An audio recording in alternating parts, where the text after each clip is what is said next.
Hi there, my name is Caitlin, and I'm the host of Behind the Charge, a video series where we're interviewing Electrify America employees to go behind the scenes. Today, I am really excited to be talking with Jigar, who works on the utilities team for Electrify America. All right, we're going to get into it. Jigar, thank you for joining us. Would you mind introducing yourself and telling us a little bit about your position? My pleasure. Hey everyone, I'm Jigar, and I'm the manager for distributed energy and grid services at Electrify America. I've been with the company for about 2 years now. To start off, can you tell us what your typical day-to-day routine looks like? In my role, I'm responsible for the company's energy portfolio. As simple as that sounds, my day-to-day can be pretty unpredictable and complex.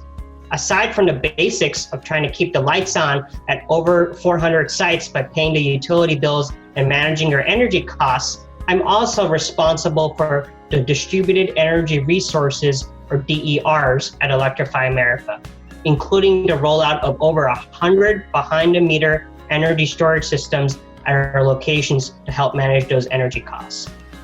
Managing these energy aspects not only includes interacting with our utility partners, but also engaging heavily on the policy front with public utility commissions, wholesale energy market operators, and even at the federal level in conjunction with their government affairs and legal teams.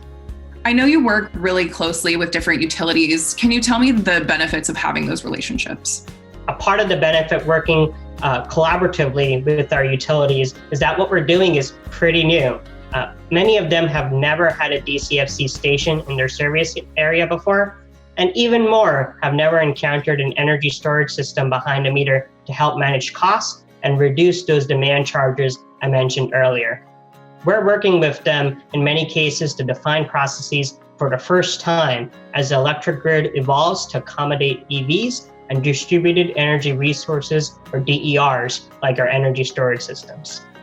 So I want to bring up something that I feel like a lot of people are curious about. Is Electrify America investigating renewable energy sources for electricity? One of my favorite questions. We understand that when our drivers get into an EV, they're hoping in part to reduce their carbon footprint and charge off renewable energy sources whenever possible. We actively explore options on this front and are working with utilities where such options are available.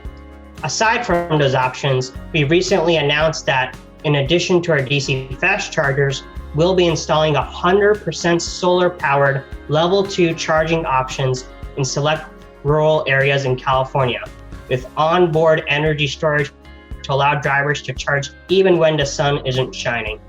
As an expert in this field, how do you see the energy and utility space evolving in the next few years? And can you tell us what impact you think that will have on charging network providers like Electrify America?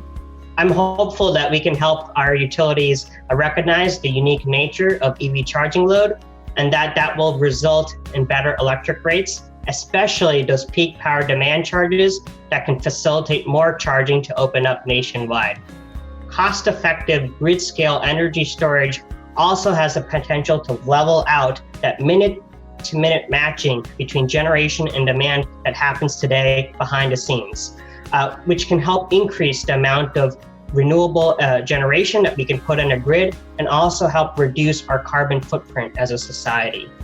We're also involved in discussions on how EVs can support the grid and even provide backup power to the home down the road. That's often referred to as vehicle-to-grid or V2G technology.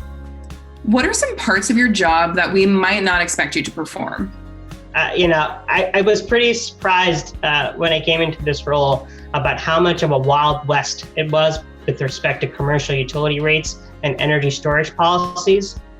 I've always been passionate about getting your society off fossil fuels since I was young. But I never expected to be publicly representing the company in many of these policy discussions and even regulatory proceedings to drive the change needed, pun intended, to make an EV future possible. Jigar, thank you so much for your time today. This has been incredibly informative. This has been Behind the Charge. I'm Caitlin, and I will see you all next time.